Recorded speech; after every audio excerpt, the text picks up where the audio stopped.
Hello दोस्तों इस video में हम आप लोगों से डिस्कस करेंगे जो मोस्ट इंपॉर्टेंट डेरिवेशन हमने बताए थे टॉप 15, उसका फर्स्ट डेरिवेशन इस वीडियो में हम डिस्कस करेंगे विद लैंग्वेज कि आपको बोर्ड एग्जाम में कैसे लिखना है और कैसे इंप्रेसिव बनाना है और कैसे अच्छे मार्क्स पाने हैं। तो दोस्तों इस वीडियो में हम उसी के बारे में अच्छे से एक्सप्लेन करेंगे। दोस्तों इसके पिछले वीडियो में हमने जो टॉप 15 क्वेश्चन थे उनके बारे में डिस्कस किया था। यदि आप लोगों ने वो वाला वीडियो नहीं देखा है तो लिंक डिस्क्रिप्शन बॉक्स में मिल जाएगा, आप वहां से उसको चेकआउट कर सकते हैं। दोस्तों यदि वो 15 क्वेश्चन आप तैयार कर लेंगे तो आपके बोर्ड एग्जाम में 90+ मार्क्स आने से कोई नहीं रोक सकता है दोस्तों, क्योंकि वो बहुत इंपॉर्टेंट डेरिवेशन है जो हर बार रिपीट किए जाते हैं। प्रीवियस ईयर के क्वेश्चन में सबसे ज़्यादा बार पूछे गए हैं। तो दोस्तों वो वाले क्वेश्चन हमने पिछले वीडियो में डिस्कस किया था, तो जाके उसको जरूर उसको देख लेना। तो चलो दोस्तों वीडियो को स्टार्ट करते हैं।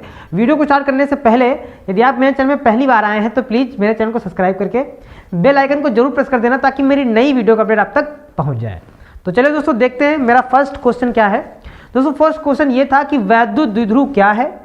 अच्छी स्थिति में वैद्युत द्विध्रुव के व्यंजक मतलब वैद्युत क्षेत्र की तीव्रता के लिए व्यंजक प्राप्त कीजिए, ये था क्वेश्चन। तो उसके बारे में दोस्तों आपको बोर्ड एग्जाम में कैसे विधिवत लिखना है हम आप लोगों को अच्छे से एक्सप्लेन करेंगे। ठीक है दोस्तों, सबसे पहले हमें समझना है कि वैद्युत द्विध्रुव क्या होता है। तो आपको पहले क्या करना है, जब भी आंसर लिखना है तो सबसे पहले तो वैद्युत द्विध्रुव क्या होता है पहले तो हम समझ लेते हैं। वैद्युत द्विध्रुव क्या होता है इसके बारे में पहले अच्छे से हम समझेंगे, उसके बाद हम चलेंगे अपने डेरिवेशन में। दोस्तों वैद्युत द्विध्रुव होता क्या है, जब दो समान परंतु विपरीत आवेश एक दूसरे के समीप लाए जाते हैं। मतलब जैसे जब कोई दो समान, जैसे मान लो समान का मतलब जैसे Q परंतु विपरीत आवेश, ये जैसे दोस्तों ये मतलब जो दो समान जैसे Q सेम क्वांटिटी हो लेकिन अपोजिट हो, जैसे एक प्लस का हो दूसरा क्या हो माइनस हो, जब एक दूसरे के समीप लाते हैं, जैसे ये वाला है ये कैप है और ये है, एक दूसरे के समीप लाएंगे तो ये एक निकाय के रूप में मतलब एक सिस्टम के भांति कार्य करने लगते हैं। इसे दोस्तों क्या कहते हैं, वैद्युत द्विध्रुव कहते हैं। ये वैद्युत द्विध्रुव जब इनको समीप लाया जाता है तो ये एक इलेक्ट्रिक डाइपोल की तरह काम करने लगते हैं, इन्हें दोस्तों वैद्युत द्विध्रुव करते हैं। अब इसमें हमें दो जगह पे वैद्युत क्षेत्र की तीव्रता ज्ञात करनी होती है। एक या तो इस तरफ, जैसे मान लो ये वैद्युत द्विध्रुव है तो या तो ये इस तरफ ज्ञात कर सकते हैं या फिर इस तरफ या फिर ऊपर और या फिर नीचे। दोस्तों अगर सामने या इधर ज्ञात करेंगे तो इसको बोलेंगे अच्छी स्थिति, मतलब उसके अक्ष पे ज्ञात किया जा रहा है, इसको हम बोलते हैं अच्छी स्थिति। यदि अगर हम ऊपर ज्ञात करेंगे, ऊपर या नीचे ज्ञात करेंगे तो इसको बोलते हैं निरक्षीय स्थिति। दोस्तों जो अच्छी स्थिति में वैद्युत क्षेत्र की तीव्रता होती है वो निरक्षीय स्थिति से ज्यादा होती है। क्यों दोस्तों, क्योंकि अच्छी स्थिति में वैद्युत जो क्षेत्र की बल रेखाएं हैं इन्हीं सिरों से निकलती हैं, मतलब धन सिरे से निकलती हैं और ऋण सिरे पे समाप्त होती है, इसलिए बल रेखाएं यहीं से निकलती हैं, इसलिए इनके ध्रुवों पे जो होता है वो वैद्युत क्षेत्र सबसे अधिक प्रबल होता है। तो दोस्तों इस वीडियो में हमें अच्छी स्थिति में ज्ञात करना है। जैसे दोस्तों ये हमने एक वैद्युत द्विध्रुव बना लिया है, इसकी अच्छी मतलब स्थिति में कोई हमने बिंदु यहाँ पर मान लिया है P और यहाँ पे हमें वैद्युत क्षेत्र देखना है कितना होगा। तो चलिए दोस्तों हमने वैद्युत द्विध्रुव जाना क्या है कि जब दो समान परंतु विपरीत आवेश एक दूसरे के समीप लाए जाते हैं तो वे एक निकाय के रूप में कार्य करने लगते हैं, इसे वैद्युत द्विध्रुव कहते हैं। अब दोस्तों आता है वैद्युत द्विध्रुव आघूर्ण क्या होता है। जैसे मान लो इसकी लंबाई यहाँ से लेकर यहाँ तक हम 2L मान लेते हैं, इसकी लंबाई क्या है 2L है और इन पर चार्ज कैसा है दोस्तों Q है। तो हम कह सकते हैं वैद्युत द्विध्रुव आघूर्ण क्या हो जाएगा मेरा, वैद्युत द्विध्रुव आघूर्ण। दोस्तों इस प्रकार से आपको पहले तो परिभाषा लिख देनी है, अगर आप अच्छे से लिखेंगे विद लैंग्वेज तो जो है आपके मार्क्स बहुत अच्छे आएंगे। वैद्युत द्विध्रुव आघूर्ण की परिभाषा आपको क्या लिख देनी है, ये वैद्युत द्विध्रुव है, किसी वैद्युत द्विध्रुव पर उपस्थित आवेश तथा उसकी लंबाई के गुणनफल को वैद्युत द्विध्रुव आघूर्ण कहते हैं। वैद्युत द्विध्रुव आघूर्ण कहते हैं, इसे P से डिनोट करते हैं। P बराबर होता क्या है, इस पर चार्ज कितना है Q है और इनकी बीच की लंबाई कितनी है 2L है, तो क्या हो जाएगा P = Q × 2L। दोस्तों इस फार्मूले से भी आप परिभाषा बता सकते हैं कि किसी वैद्युत द्विध्रुव पर उपस्थित आवेश तथा उनकी लंबाई के गुणनफल को वैद्युत द्विध्रुव आघूर्ण कहते हैं। ये दोस्तों इसकी हुई डेफिनेशन, आप इसको नोट डाउन कर लीजिए और आपको ऐसे ही लिखना है। अब चलते दोस्तों हैं इसकी उत्पत्ति में, वैद्युत क्षेत्र की तीव्रता का जो व्यंजक होता है उसकी उत्पत्ति हम किस प्रकार से कर सकते हैं। चलिए दोस्तों देखते हैं, इसको हम बहुत ही अच्छे से आप लोगों को समझना है। उत्पत्ति जो है विद लैंग्वेज आपको लिखना है। हम दोस्तों इसमें विद लैंग्वेज लिखेंगे तो क्या है, देखो दोस्तों सबसे पहले इसमें समझते हैं हमें लैंग्वेज लिखनी क्या है। आपको ये एक वैद्युत द्विध्रुव दिख रहा है, ये एक वैद्युत द्विध्रुव है जिसकी लंबाई टोटल क्या दिख रही है आपको 2L दिख रही है, ठीक है। इस पर चार्ज क्या दिख रहा है दोस्तों, Q दिख रहा है, मतलब Q कूलाम का चार्ज है। प्लस माइनस आपको ना बता के सिर्फ ये कह देना है Q कूलाम का चार्ज है।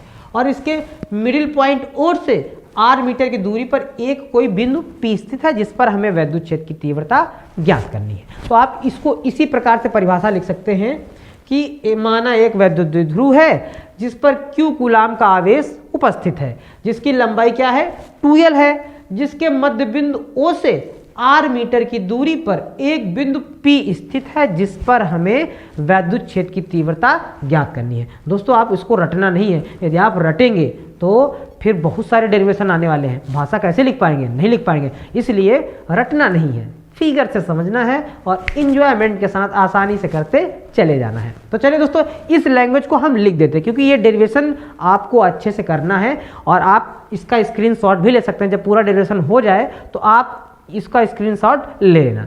चलिए दोस्तों इसकी हम परिभाषा लिख देते हैं कि क्या, माना एक वैद्युत द्विध्रुव है। दोस्तों आप थोड़ा सा स्पीड फॉरवर्ड कर सकते हैं ताकि आपको बोरिंग ना लगे। माना हम लैंग्वेज लिख देते हैं, माना एक वैद्युत द्विध्रुव है, माना एक वैद्युत द्विध्रुव है जिसकी लंबाई 2L है, जिसकी लंबाई क्या है दोस्तों, जिसकी लंबाई 2L है। इतना लिख लिया, लंबाई 2L है और जिस पे चार्ज क्या उपस्थित है, जिस पर Q कूलाम का आवेश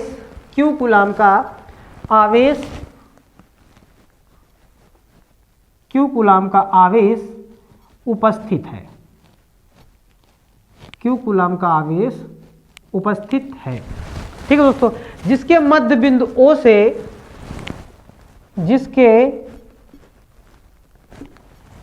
जिसके मध्य बिंदु O से R मीटर की दूरी पर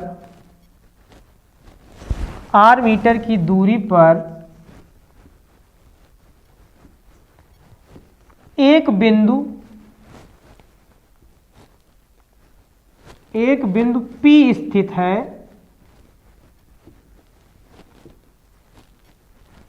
जिस पर हमें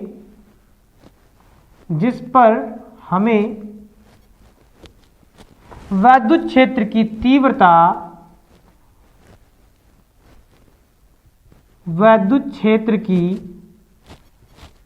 तीव्रता ज्ञात करनी है।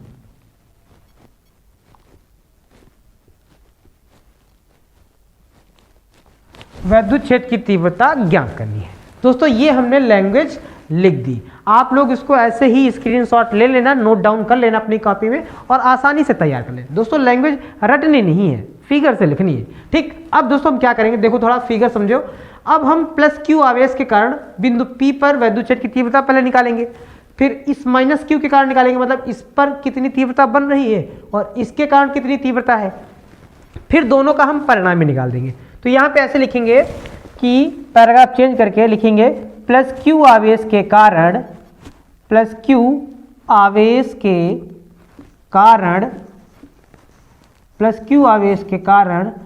बिंदु P पर वैद्युत क्षेत्र की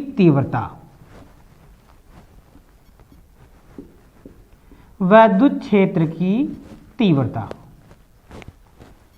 दोस्तों क्या होती है, पहले तीव्रता का तो पहले मेन फार्मूला जानो आप लोग। तीव्रता का जो वैद्युत क्षेत्र की तीव्रता होती है उसका जो मेन फार्मूला होता है वो होता है E = 1/4 pi epsilon naught K into होता है Q/R²।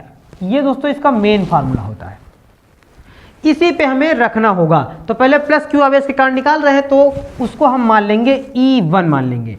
E1 बराबर दोस्तों फार्मूले के अकॉर्डिंग क्या हो जाएगा 1/4 pi epsilon naught K into Q अपान दोस्तों R स्क्वायर होता है। तो डिस्टेंस आपको अब समझनी है, थोड़ा सा समझो। देखो डिस्टेंस दोस्तों हमें इस वाले चार्ज से यहाँ तक की डिस्टेंस हमें लेनी है, ठीक।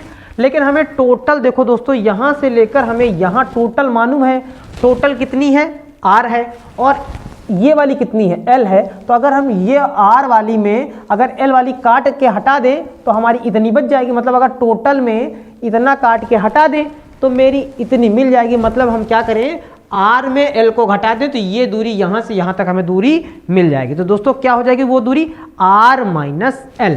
तो यहाँ पे दूरी की जगह पे हम क्या लिखेंगे R माइनस L का होल स्क्वायर। ये हो जाएगा दोस्तों, ये हुआ प्लस क्यू आवेश के कारण। इसी प्रकार से हम लिखेंगे माइनस क्यू आवेश के कारण, यहाँ पे ऐसे लिख सकते हैं इसी प्रकार माइनस क्यू आवेश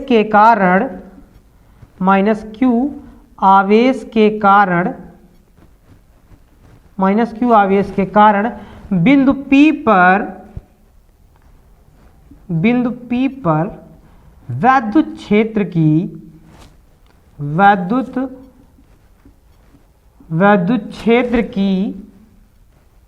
तीव्रता क्या हो जाएगी दोस्तों। अब इस माइनस क्यू आवेश के कारण निकाल रहे हैं। अब हमें डिस्टेंस यहां से लेकर यहां तक की डिस्टेंस हमें चाहिए। तो देखो यहां से लेकर यहां तक हमें डिस्टेंस चाहिए के मतलब तो कैसे निकालेंगे। देखो ये यहां से लेकर यहां तक हमारी क्या है R1 है और उसके आगे वाली क्या है L है। तो अगर यहां से लेकर यहां तक R है और उसके आगे वाली क्या है L है, तो R में अगर L जोड़ दें तो टोटल डिस्टेंस आ जाएगी। तो दोस्तों इसको हम किस प्रकार से लिख सकते हैं E2 बराबर 1/4 pi epsilon naught K into Q अपान दोस्तों अब डिस्टेंस क्या हो जाएगी R प्लस L का होल स्क्वायर। दोस्तों पहले हम प्लस क्यू आवेश के कारण निकाला, फिर निकाला माइनस क्यू आवेश के कारण। अब निकालेंगे दोनों पे परिणामी वैद्युत क्षेत्र की तीव्रता, मतलब दोनों टोटल के कारण, क्योंकि एक इधर की ओर खींच रही है एक इधर की ओर, दोनों की देखो दिशाएं विपरीत है, एक इधर की ओर है एक इधर की ओर है। तो परिणामी मतलब दोनों के कारण टोटल लगने वाली बीच वाली कितनी हो जाएगी। तो हम ऐसे लिख सकते हैं अतः बिंदु P पर परिणामी वैद्युत क्षेत्र की तीव्रता। दोस्तों थोड़ी थोड़ी आप लोगों को लैंग्वेज लिख देनी है ताकि लैंग्वेज से जो डेरिवेशन लगता है वो देखने में बहुत अच्छा लगता है, इंप्रेशन बहुत अच्छा जाता है एग्जामिनर पे और आपके मार्क्स फुल में फुल दे देता है। अगर 5 नंबर का क्वेश्चन है तो पूरे नंबर दे देता है। इसलिए लैंग्वेज थोड़ी आपको डालनी पड़ती है, हर डेरिवेशन में लैंग्वेज आपको डालनी पड़ेगी। ठीक है दोस्तों, चलिए अब इन दोनों को ऐड कर देंगे तो क्या हो जाएगा E बराबर E1 प्लस E2। लेकिन थोड़ा ध्यान दो दोस्तों, देखो E1 और E2 दोनों की डायरेक्शन, E2 इधर है E1 उधर है, मतलब दोनों की डायरेक्शन अपोजिट है। तो इसलिए हमें साइन जो लेना पड़ेगा वो माइनस का लेना पड़ेगा। यहां ऐसे लिख सकते हैं चूंकि E1 व E2 परस्पर क्या है, परस्पर विपरीत हैं। अतः क्या हो जाएगा, ये जो हुआ ये इसलिए ये हो जाएगा E बराबर E1 माइनस E2 हो जाएगा। ठीक है दोस्तों, अब हम क्या करेंगे, दोनों की वैल्यू इसमें पुट करेंगे और थोड़ा सा सॉल्व करेंगे, हमारा आंसर आ जाएगा। चलिए हम पुट कर देते हैं वैल्यू दोनों की। तो क्या हो जाएगा E बराबर E1 की वैल्यू पुट करते हैं पहले, सबसे पहले E1 की वैल्यू पुट करेंगे तो क्या हो जाएगी 1/4 pi epsilon naught K into Q अपान R माइनस L का होल स्क्वायर। दोस्तों ये हमारी वैल्यू हुई किसकी, E1 की। अब दूसरी वैल्यू पुट करेंगे तो क्या हो जाएगा -1/4 pi epsilon naught K into Q upon r plus l का होल स्क्वायर, ये हो जाएगा। अब दोस्तों इसमें जो चीज़ कॉमन है उसको हम बाहर ले लेंगे। अब देखते हैं इसमें कॉमन क्या चीज़ है। देखो 1/4 पाई एप्सिलॉन नॉट के इसमें भी है, 1/4 पाई एप्सिलॉन नॉट के इसमें भी है, क्यू इसमें भी है, क्यू इसमें भी है। तो ये चीज़ हम क्या करेंगे, कॉमन ले लेंगे। तो क्या हो जाएगा, ई बराबर 1/4 पाई एप्सिलॉन नॉट के इंटू क्यू हम ले लेंगे बाहर कॉमन, बचेगा यहाँ पे क्या बचेगा 1/r माइनस एल का होल स्क्वायर माइनस यहाँ क्या बचेगा q/r प्लस एल का होल स्क्वायर। दोस्तों ये हमारे पास बच जाएगा। अब इसको थोड़ा सा हम और सॉल्व कर लेते हैं, इधर हम सॉल्व कर देते हैं। दोस्तों E बराबर हमारे पास क्या बच गया है 1/4 पाई एप्सिलॉन नॉट के इंटू क्यू बड़े वाले ब्रैकेट के अंदर। देखिए दोस्तों अब क्या करेंगे, इसको इधर मल्टीप्लाई कर देंगे, इस वाले को इधर वाले मतलब इधर मल्टीप्लाई कर देंगे। दोस्तों यहाँ पे 1 बच गया है क्योंकि क्यू तो कॉमन हो गया है, इसलिए यहाँ क्या बच गया है 1 बच गया है। इस वाले को इधर मल्टीप्लाई कर देंगे, इस वाले को इधर मल्टीप्लाई कर देंगे, मतलब क्या हो जाएगा हमारे पास r प्लस एल का whole square minus r minus l का होल स्क्वायर बटे। आपको अब थोड़ा सा समझना है दोस्तों, क्योंकि देखो ये एक ब्रैकेट में क्या है a माइनस बी, दूसरे ब्रैकेट में क्या है a प्लस बी, मतलब होता क्या है a square minus b square, और पूरे का होल स्क्वायर लगा तो होल स्क्वायर वैसे ही लगा देंगे, मतलब क्या हो जाएगा a square minus b square पूरे का होल स्क्वायर, ये चीज हो जाएगी दोस्तों। ठीक है दोस्तों, हम उम्मीद करते हैं समझ गए होंगे आप लोग, क्योंकि यहाँ पे एक ब्रैकेट में माइनस करके था, एक ब्रैकेट में प्लस करके था। थोड़ा इसको और सॉल्व करेंगे तो ये क्या हो जाएगा E बराबर 1/4 पाई एप्सिलॉन नॉट के इंटू क्यू, इसका ब्रैकेट खोलेंगे तो दोस्तों क्या हो जाएगा r स्क्वायर प्लस, क्योंकि होल स्क्वायर खुल रहा है तो क्या हो जाएगा r square plus L square plus का 2lr, ये हो जाएगा। अब यहाँ पे देखो माइनस वाले का ब्रैकेट खोलेंगे, लेकिन आगे माइनस है इसलिए सारे चिन्ह बदलते चले जाएंगे। दोस्तों होगा क्या, यहाँ पे होगा माइनस का r स्क्वायर माइनस का L square minus minus plus का 2lr। ये बात उम्मीद करते हैं दोस्तों हम समझ गए, आप लोग समझ गए होंगे, क्योंकि देखो इसका होल स्क्वायर क्या होगा r square plus L square minus का 2lr होगा, लेकिन आगे लगा है माइनस इसलिए सारे चिन्ह बदल जाएंगे। ठीक है, चलो नीचे जैसे लिखा है उसको वैसे ही हम लिखा रहने देंगे, r square minus L square का होल स्क्वायर, ये हो जाएगा। दोस्तों अब देखो ये प्लस का और ये माइनस का कट जाएगा, ये प्लस का और ये माइनस का कट जाएगा। ठीक है दोस्तों, अब ये चीज जैसे लिखी है उसको हम वैसे ही लिखा रहने देंगे, मतलब E equals to 1/4 pi epsilon naught into Q. दोस्तों यहाँ पे क्या बचा 2lr, यहाँ पे है 2lr, यहाँ पे है, तो दो दो जुड़ जाएंगे, कितने हो जाएंगे 4lr हो जाएगा 4lr, और नीचे क्या हो जाएगा, इसको सही से बना देते हैं r को 4lr, नीचे क्या हो जाएगा r square minus L square का होल स्क्वायर।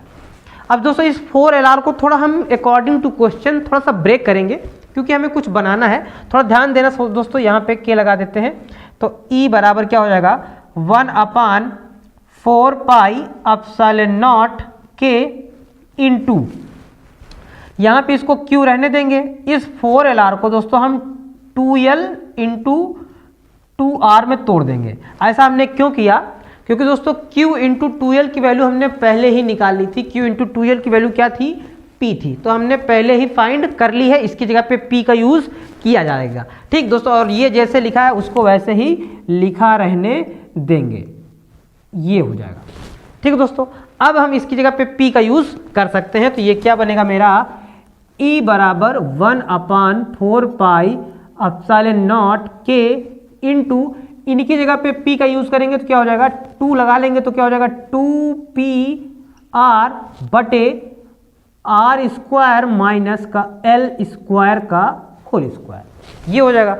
अगर दोस्तों अब थोड़ा यहाँ पे आपको समझने वाली बात है, यदि जो l है मतलब ये वाली अगर लंबाई बहुत छोटी है, ये वाला बिंदु बहुत दूर है। मतलब अगर समझे ये वाली बिंदु मान लो लंबाई बहुत छोटी है और ये वाला बिंदु बहुत दूर है, कोसों दूर है, तो फिर क्या करेंगे, मतलब अगर इसकी तुलना में ये वाली, मतलब इसकी तुलना में ये अगर बहुत छोटा है, यहाँ पे ऐसे लिखेंगे यदि L जो है वो छोटा है और बहुत ज़्यादा छोटा है और हद से ज़्यादा छोटा है R से, तो अगर छोटा है से तो L को क्या करेंगे, L को नगण्य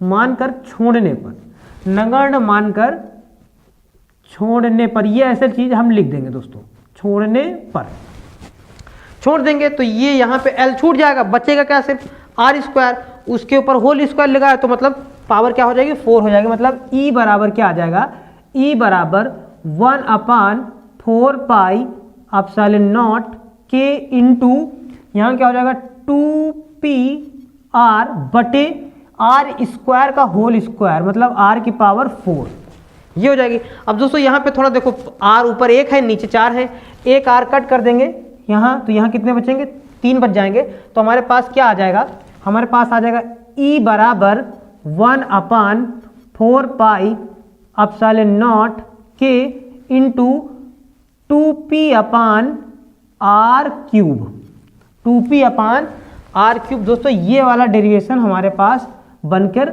आ जाएगा। ठीक दोस्तों, न्यूटन प्रति कूलम।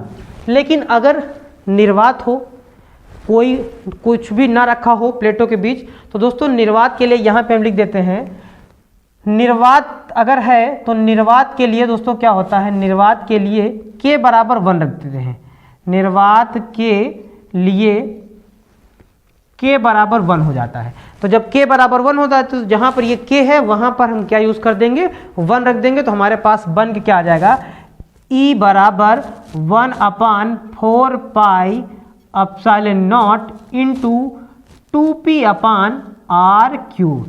दोस्तों ये हमें प्रूव करना था, अच्छी स्थिति में विद्युत क्षेत्र की तीव्रता क्या होती है, 1/4 pi epsilon not 2P/R cube Newton प्रति कूलम।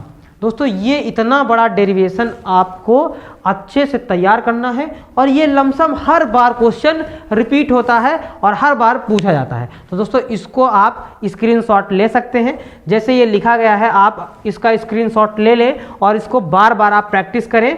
जब आप 2-3 बार प्रैक्टिस अच्छे से कर लेंगे तब ये आपको बहुत अच्छे से तैयार हो जाएगा। दोस्तों अगर जैसे हमने बताया है, अगर इसी प्रकार से लैंग्वेज के आधार पर आप बोर्ड एग्जाम में लिखकर आएंगे तो आपको पूरे 5 के 5 मार्क्स एग्जामिनर देने पर मजबूर हो जाएगा, क्योंकि आप इतना अच्छा से अगर लिखेंगे तो वो देगा ही देगा, 100% आपको पूरे फुल मार्क्स देगा।